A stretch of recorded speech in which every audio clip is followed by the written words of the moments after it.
question.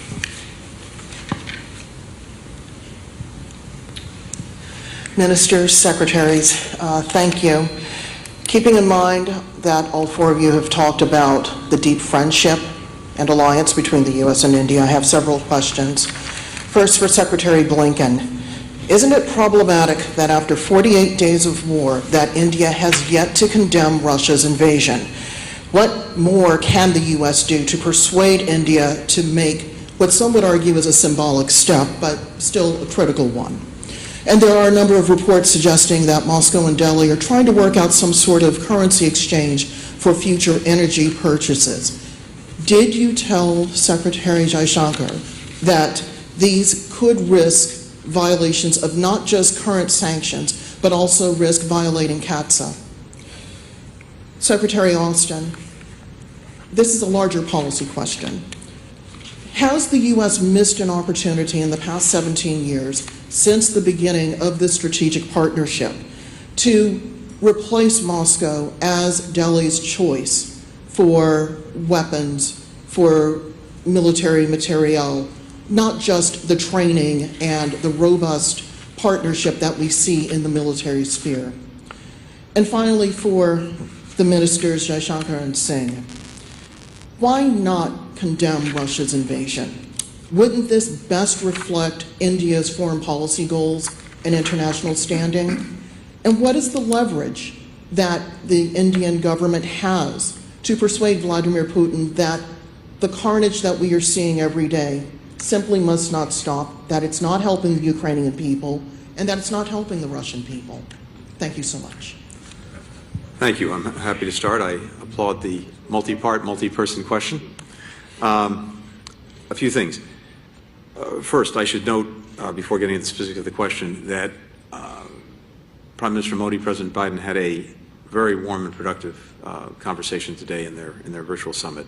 Covered a lot of ground, including some of the things that we mentioned: COVID-19, climate, strengthening the global economy, a free and open Indo-Pacific that we both aspire to. On Russia-Ukraine, they talked about ways of mitigating the profound impact that this is having on global food supplies and prices, commodity markets, and working together to achieve that. I would note, India has made very strong statements in New York at the UN, the minister before the Indian Parliament, condemning the killing of civilians in Ukraine, calling for an independent investigation of these atrocities. And I would also note that India is providing significant humanitarian assistance to the people of Ukraine, notably medicines, which are very necessary and in real demand. India has to make its own decisions about how it approaches this challenge. We, as a general proposition, are consulting with all of our allies and partners on the consequences of Putin's war, the atrocities being committed against the people of Ukraine. In our judgment, it is important that all countries, especially those with leverage, press Putin to end the war. And it's also important that democracies stand together and speak with one voice to defend the values that we share. And we do share profoundly the values of freedom, openness, independence, sovereignty, and those values need to apply everywhere.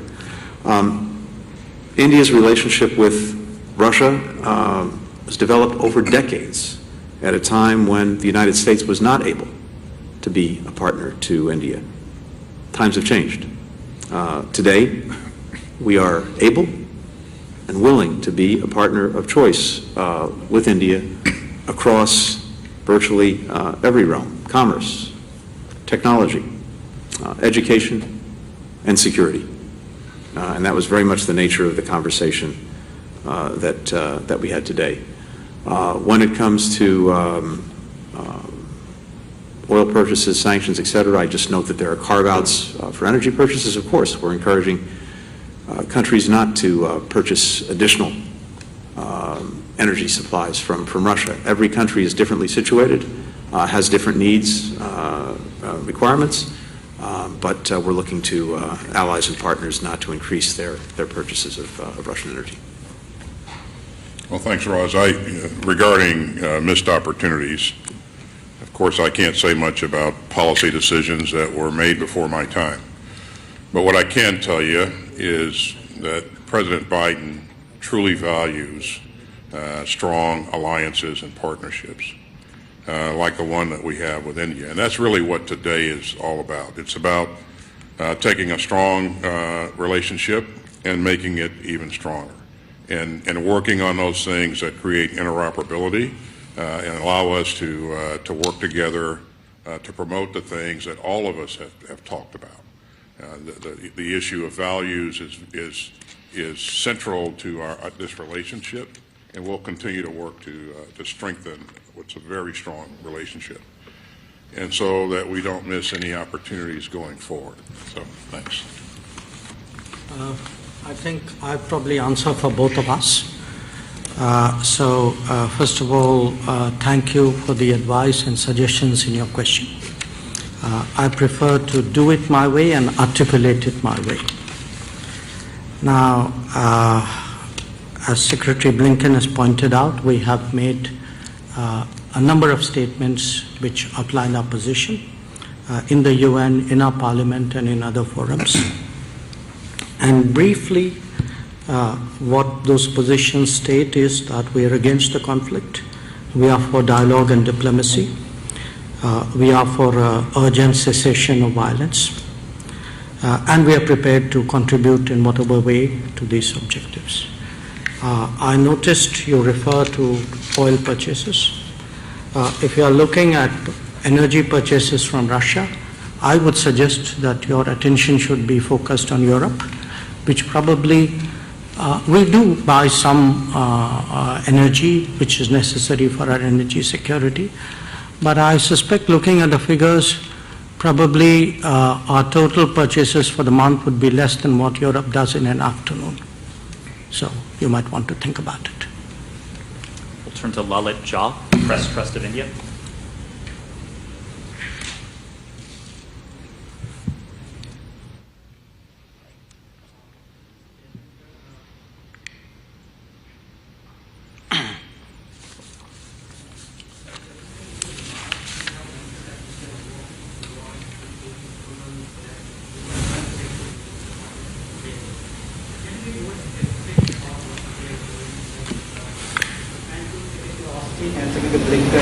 India being a tough neighborhood, seeking to diversify and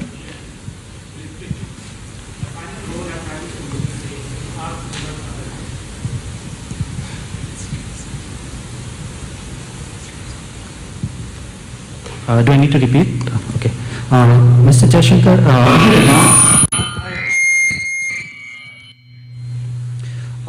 my second question is to Secretary Blinken and Secretary Austin. India, being in a tough neighborhood, is seeking to diversify its energy and military needs. As Prime Minister Modi says, the final goal is Atmanirbhar Bharat, which also means self-reliant India, and this includes energy independence. You know, US has played a key role in India getting food security through Green Revolution. In that context, my question to both of you is, what the United States is offering to help India achieve this goal in the field of both energy and military? Thank you. So if I could respond to the first question, what are we doing to mitigate volatility and unpredictability that the world is currently experiencing? Well, let me start, there are a number of things which are happening in the world. Let me start with the Ukraine situation.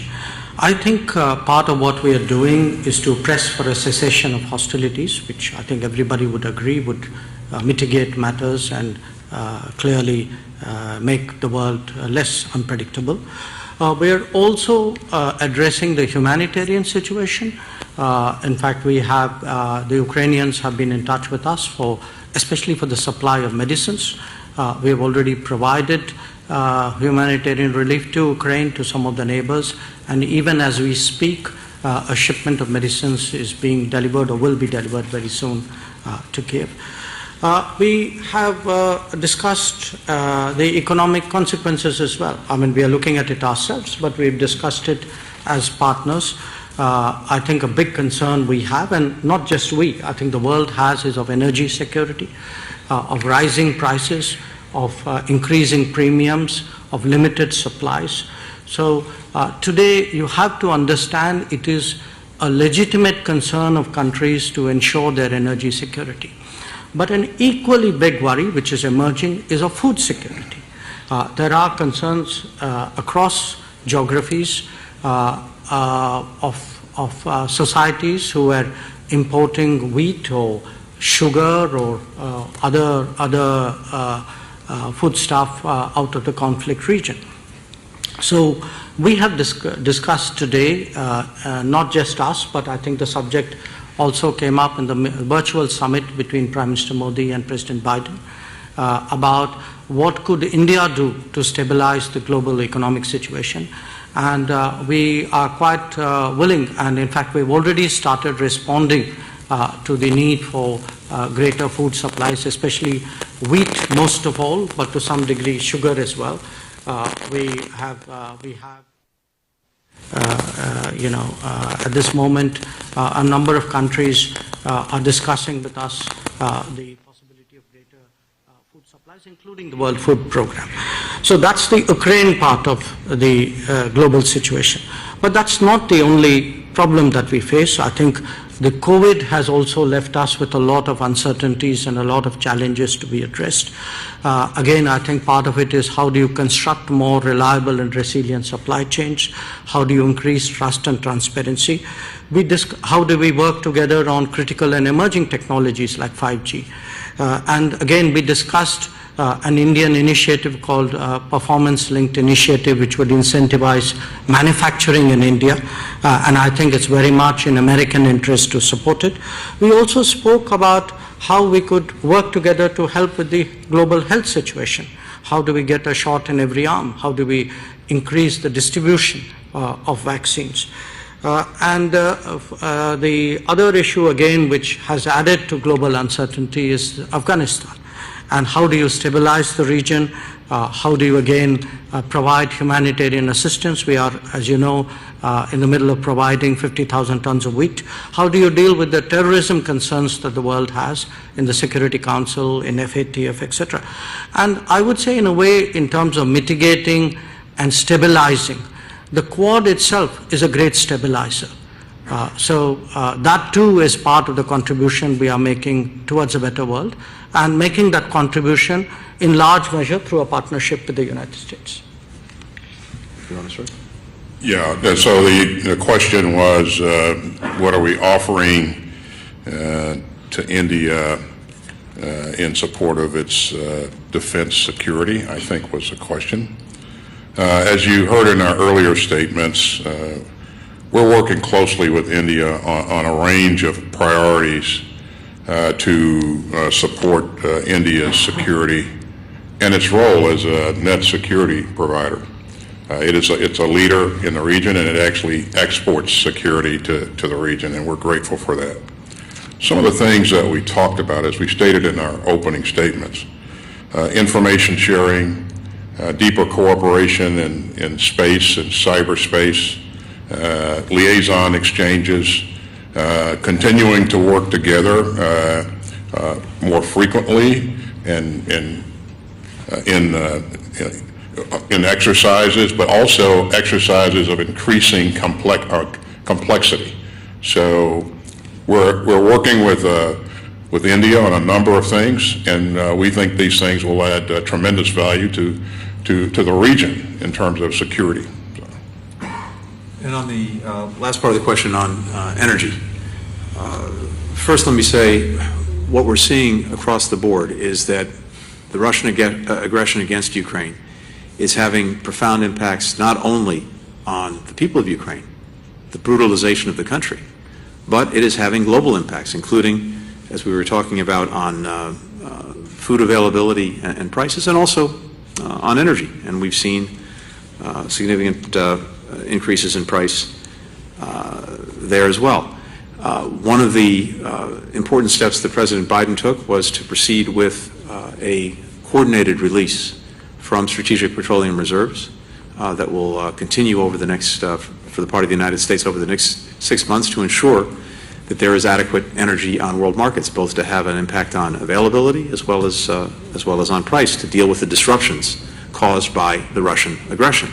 I think if that aggression stops, if the conflict stops, it will have a positive impact, both on energy availability and prices, as well as on food availability and food prices.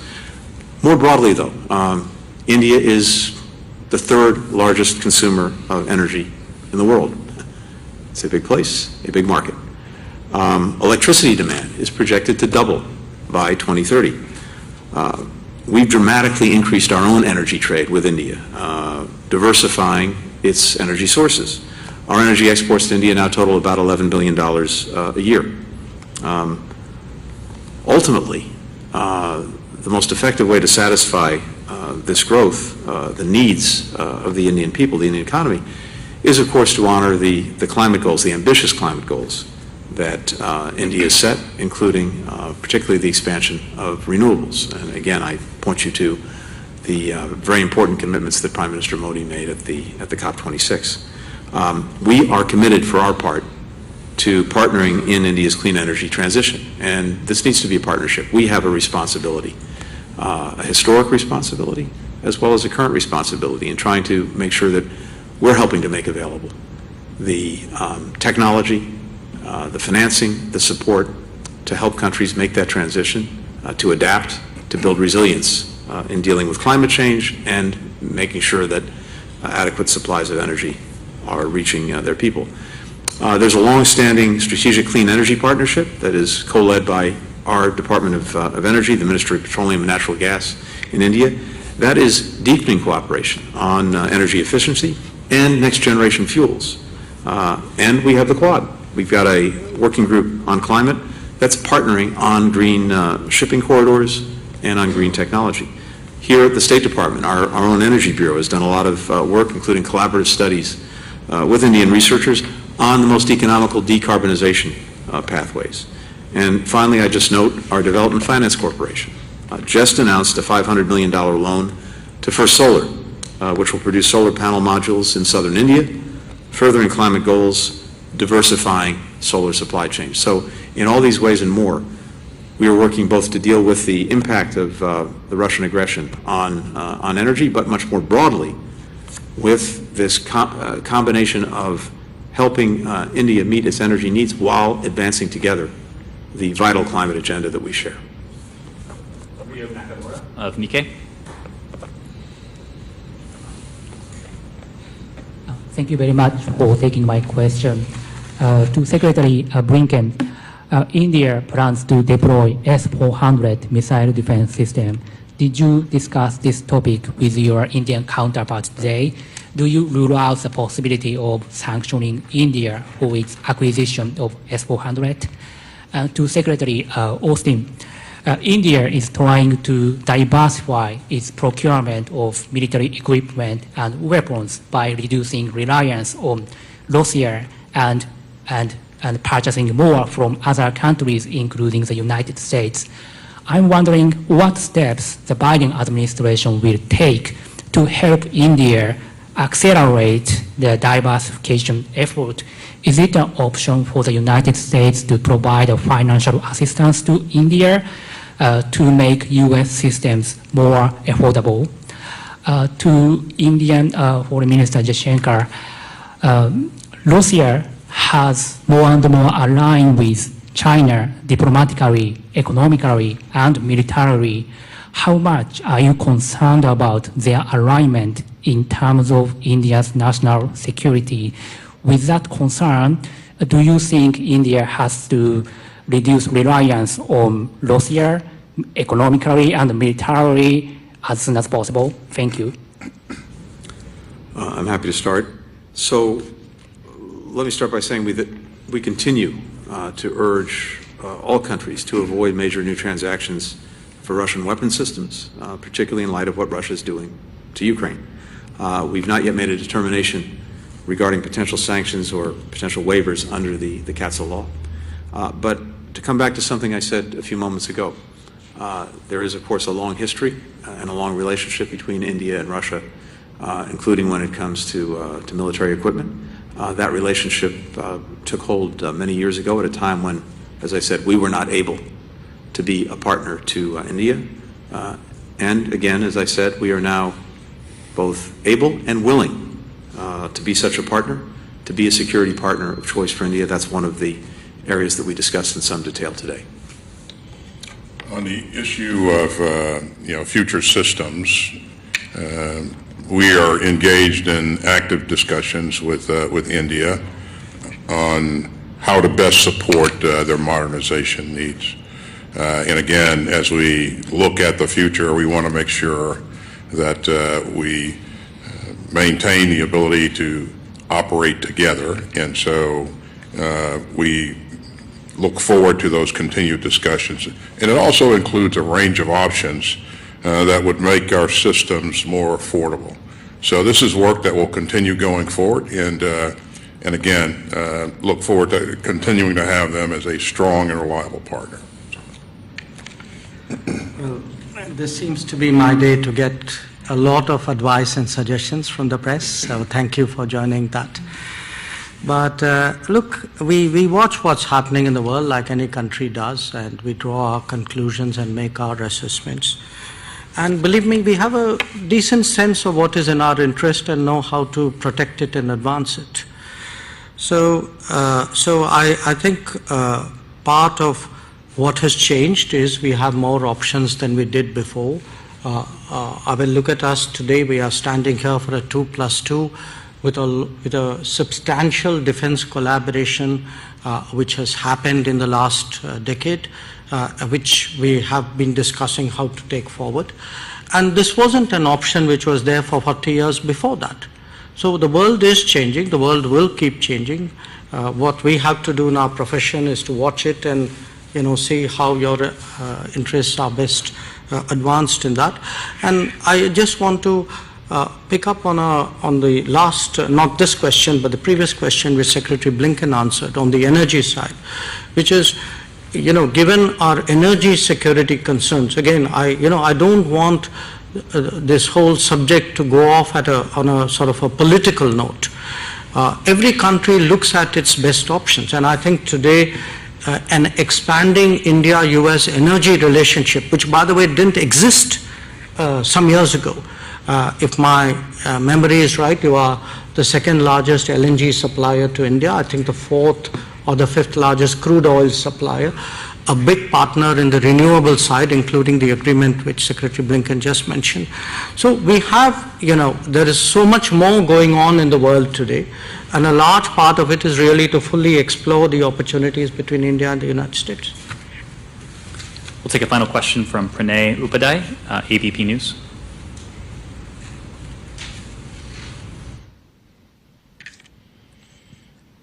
Hello, Ministers. My first question is directed to the Defense Ministers. रक्षा मंत्री जी, सबसे पहले तो आपसे जानना चाहेंगे कि भारत और America के बीच में major defence partnership agreement sign होने के बाद आगे इसका क्या रोड मैप हो सकता है, इस पर आज आपकी क्या बात हुई और अमेरिका किस तरीके से भारत के रक्षा आधुनिकीकरण में भूमिका निभाने के लिए तैयार हुआ है? And my question to Secretary Austin, in the recent past, we have seen that the US military supply to countries like Pakistan has been used against Indian interest. So when you say that US is ready to forge greater defense cooperation with India, how have you assured India for the greater solidarity and safeguarding the Indian interest? And which are the critical and emerging technologies US is ready to offer India to strengthen the India's defense and security interests? And to Secretary Austin, India's neighborhood right now is going through a deep economic distress, especially in countries like Sri Lanka and other small countries in South Asia. How US is trying to cooperate with India to have a greater stability in the region as far as the economic stability in the post-COVID world? पहले मैं reply करना चाहूँगा कि जो आपने ये कहा है कि भारत और अमेरिका के बीच रिलेशंस को लेकर, तो संबंध में मुझे कहना है कि भारत और अमेरिका के बीच एक स्ट्रेटजिक रिलेशनशिप है, क्योंकि दोनों एक दूसरे के स्ट्रेटजिक पार्टनर हैं। और मैंने यह आग्रह किया है अमेरिका से कि अमेरिका आकर भारत में यहाँ पर फोकस करे, विशेष रूप से को डेवलपमेंट और को प्रोडक्शन पर। यहाँ की जो OEMs हैं वो भारत में आए, उनका स्वागत है, क्योंकि भारत ने का ये एक निर्णय है मेक इन इंडिया और make for the world, Bharat को यदि हम सेल्फ रिलायंट बनाना चाहते हैं तो। So, we're proud of the fact that today India has in its inventory a number of platforms that have, we believe, and I think my colleagues would affirm, that have performed very, very reliably. And so today what we talked about was how we're going to increase our sharing of information, how we're going to deepen our cooperation in space and cyberspace. And again, I think, space and cyberspace are two warfighting domains that we want to make sure we continue to develop our own capabilities, but also help our partners to develop capabilities. And I think, those are the types of things that I think will cause us to be dominant in any battle space. So, we really look forward to developing this relationship a lot more, and also continuing to work together with our counterparts here, our colleagues in high-end, complex operations. And that's how really you strengthen that trust and build on capability. And just on the challenges facing the region, this was very much a subject of our conversations today and an ongoing conversation. Let me say a couple of things about that. First, we are trying to deal together with a number of the immediate crises that countries are facing around the world, but including in the Indo-Pacific, including some of India's closest neighbors. When it comes to COVID-19, we've been working through the Quad partnership to effectively deliver hundreds of millions of doses of vaccine. We're now deepening our work to make sure that we're getting shots into arms, that we're supporting healthcare workers, and that we are building strong supply chains, both for the immediate challenge and going forward. Similarly, we talked about this earlier. We're very focused on the impact that the Russian aggression in Ukraine is having on food prices and food availability, and that affects countries in the region as well. India is taking steps and looking at additional steps when it comes to making food stocks more widely available. We're doing the same. We're increasing financing to the World Food Program, the Food and Agricultural Organization. We're looking at what we can do to incentivize the increased production of fertilizers so that even as we get beyond this year's crops, as people are thinking about next year's, yields can be sustained and won't decrease, which would further interrupt supply and raise prices. So in all these areas, we're collaborating together. Similarly on energy, as we just discussed. More broadly, one of the things that we're talking about is an initiative that President Biden will launch in the weeks ahead, the Indo-Pacific Economic Framework. And there, working together with countries in the region, we can have a very positive effect and very positive impact on things like building supply chain resilience in ways that actually benefit the economies of countries in the region.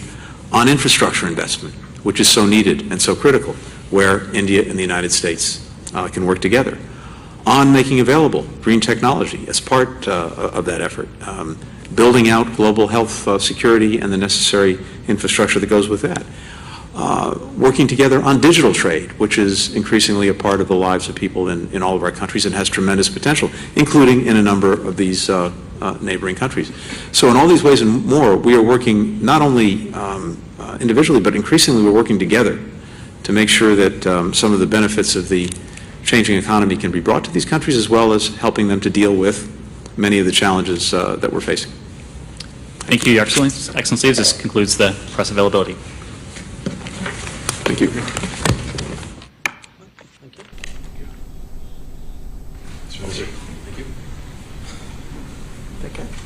Thank you.